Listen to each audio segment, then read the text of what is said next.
Bienvenue à tous et à toutes, l'invité du jour, c'est maintenant. Aujourd'hui, nous abordons un sujet crucial pour l'avenir de notre pays, la gestion de nos forêts. Le Gabon, avec son vaste patrimoine forestier, est un acteur majeur dans la préservation de l'environnement et au cœur de cette dynamique se trouvent les communautés locales. Pour en parler, nous avons l'immense plaisir de recevoir Madame Tsonga Kenda-Léon Aline, présidente de la Fédération des forêts communautaires du Gabon. Elle est avec nous pour nous éclairer sur un événement d'une importance capitale, les Assises communautaires de Mindji, pour une gestion responsable et durable des forêts communautaires au Gabon, qui se tiendront du 25 juin au 6 juillet 2025. Soyez la bienvenue sur ce plateau. Merci. C'est un plaisir de vous recevoir.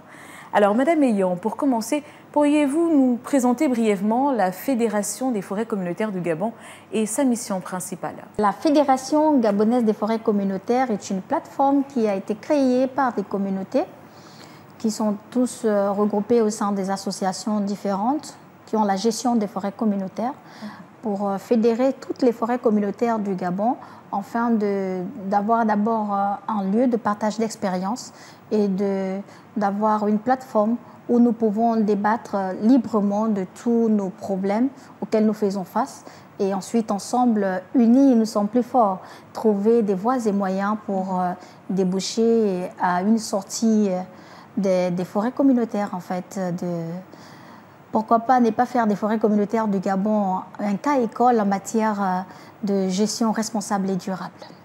Très bien. Alors, je le disais tout à l'heure, les assises communautaires de Mindji se tiendront du 25 au 6 juillet 2025. Comment vont se dérouler ces assises? Ok, d'accord. En amont, je voulais d'abord revenir sur un point. Les assises communautaires de Mindji, pourquoi ce terme?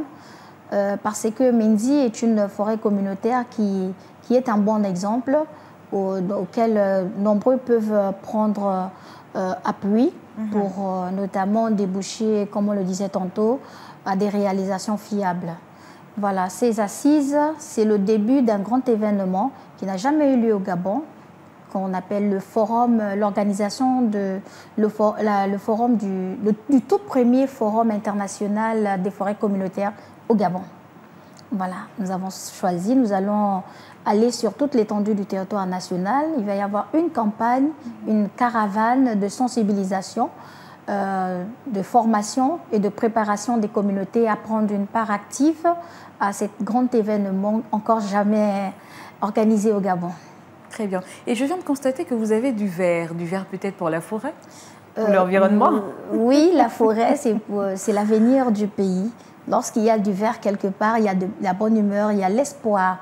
Et dans la forêt, on trouve un peu de tout. Ça nous nourrit, ça nous guérit. En tout cas, c'est le plus gros patrimoine et la fierté du Gabon.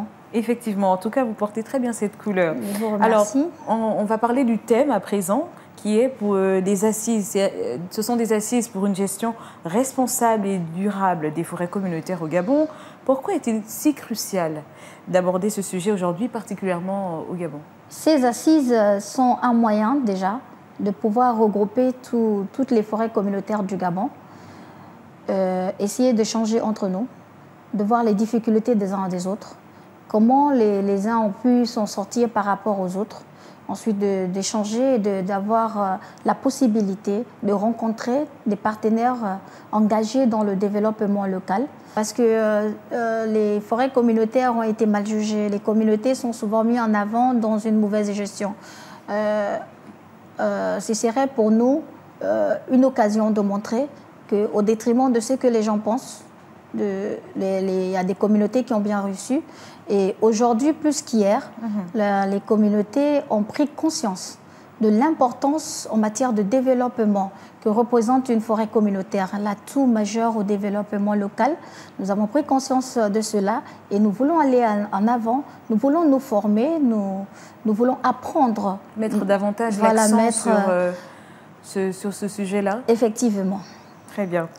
Et quand on parle de gestion responsable et durable des forêts communautaires, à quoi cela fait-il référence concrètement? Quels sont les principaux défis auxquels les communautés sont confrontées dans cette gestion? Ok, le premier défi auquel les communautés sont confrontées, c'est d'abord dans la constitution du dossier, la lenteur administrative dans le traitement du dossier et si on peut le dire, le manque d'information entre les parties prenantes, donc les ministères de tutelle et les communautés. C'est là des principaux défis et surtout le manque de financement. Ce manque de financement est résumé dû au fait que lorsqu'on a la gestion d'une forêt communautaire, on commence d'abord par une association. La légalisation de cette association, nombreuses sont des associations qui tournent avec de récépissés provisoires. Alors vous voyez qu'ils ont un champ limité d'accès au financement. Et ensuite, le traitement de dossiers qui est tellement lourd, les critères à remplir pour atteindre la convention définitive qui nous permet d'avoir la gestion. Et comme vous le savez bien, la sous-information des communautés, car les communautés, notamment sur le projet forêt communautaire aussi, est un grand facteur parce que tout de suite, lorsqu'on parle forêt communautaire, les communautés voient l'exploitation forestière, alors qu'il y a des multiples activités génératrices de revenus qu'on peut développer au sein d'une forêt communautaire qui peut générer de l'argent, qui permettra à ce que les communautés ne soient plus endettées, n'aillent plus vers les opérateurs économiques, etc. pour s'endetter. Très bien. Et puis, on aimerait quand même savoir quels sont les avantages d'une gestion forestière par les communautés, tant que pour la préservation de l'environnement et le développement socio-économique local. Les communautés se sont inclus dans la gestion du pays, dans la gestion de la ressource. Ensuite, les communautés villageoises sont nées, ils vivent, leur vie y est attachée. Alors, ils sont les premières personnes à connaître le fond de la forêt, l'importance de la forêt. Et ils sont aussi ceux-là à même d'être des véritables gardiens pour l'écosystème, la préservation de la forêt en elle-même. Et ensuite, on a la possibilité de se développer parce que les communautés, qui plus que les communautés, savent les besoins auxquels ils font face. Alors, à travers cette gestion, ils ont la possibilité de gérer eux-mêmes leurs ressources et protéger en même temps leurs environnements, leurs sites sacrés et de suivre l'action des opérateurs qui viennent exercer au sein de ces forêts. Et avant tout, c'est aussi un moyen de préserver un patrimoine culturel qui est très important pour nous, les communautés villageoises.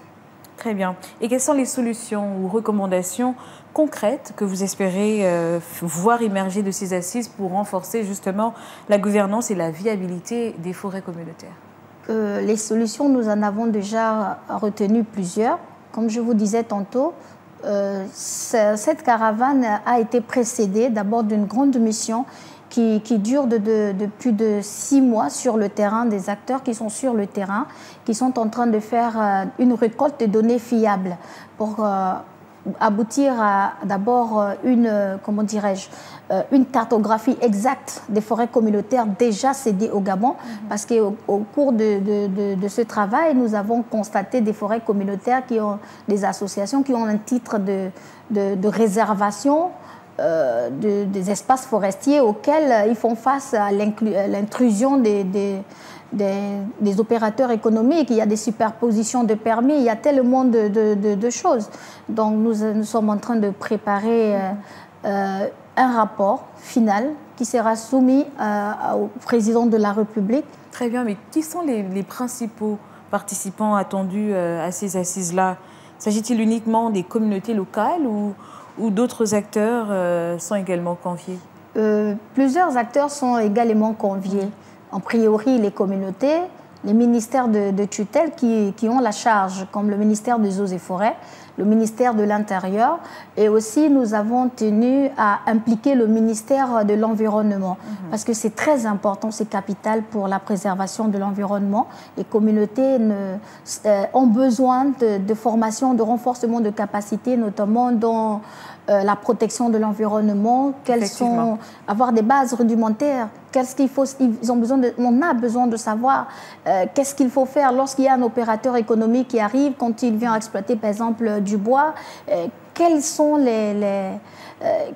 en fait, il faut qu'on ait un canevas de tous ces ministères pour pouvoir aboutir à une gestion responsable et raisonnable des forêts communautaires. Alors nous sommes arrivés à la fin de notre émission. Qu'est-ce que vous souhaitez adresser aux communautés forestières ainsi qu'aux décideurs politiques et aux partenaires techniques et financiers à l'approche de ces assises de Minzi? Je vais commencer par les partenaires techniques et financiers. J'aimerais qu'ils voient en la Fédération gabonaise des forêts communautaires une main tendue. Nous ne sommes pas un syndicat avant tout, nous sommes là parce que nous avons tous un objectif commun, la réussite de ce projet, le développement du Gabon et l'avenir de notre pays.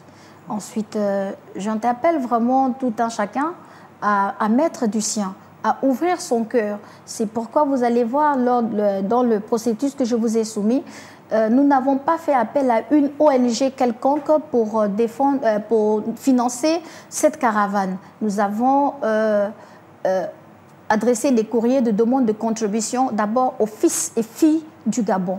Parce que lorsqu'il y a la campagne, tout le monde va au village. On déporte des voix. Il y a beaucoup de risques d'accidents. Mais si on soutient une œuvre comme celle-là, il y aurait plus de gens au village. Quelqu'un peut rester au village et puis il travaille et il y reste. Lorsqu'il y a des élections, vous venez, vous nous trouvez au village et c'est bon. Alors ça interpelle tout un chacun à penser à chez lui, à contribuer pour l'avenir de sa localité. Et pour les communautés qui ont la gestion forestière, j'interpelle tous les responsables de forêts communautaires à prendre attache avec le secrétariat général de la Fédération pour ceux qui n'ont pas encore de numéro, qui ne connaissent pas comment nous contacter. Nous répondons au 074 65 24 20 pour qu'ils aient plus d'éclaircissements. Pour qu'ils vous contactent déjà pour vous apporter leur aide si possible, mais aussi pour les assises. Mais aussi pour les assises, comme ça ils sauront comment prendre part à ces assises. Alors merci beaucoup Madame Tsanga, c'était un plaisir de vous recevoir sur ce plateau. C'est déjà la fin de notre émission. Je rappelle que Madame Tsanga est la présidente de la Fédération des forêts communautaires du Gabon. Elle est venue partager avec nous les enjeux et les ambitions des assises communautaires de Mindji qui se tiendront du 27 au 30 juin ou du moins du 25 au 6 juillet 2025, une initiative cruciale pour l'avenir de nos forêts et des communautés qui en dépendent. Pour conclure, je vous laisse avec cette pensée d'un proverbe africain. Quand le dernier arbre sera abattu, la dernière rivière empoisonnée, le dernier poisson pêché, alors l'homme s'apercevra que l'argent ne se mange pas. C'est avec ce proverbe que je vous dis à très vite pour un nouveau numéro de l'invité du jour. En attendant, bonne suite de programme sur Gabon 24.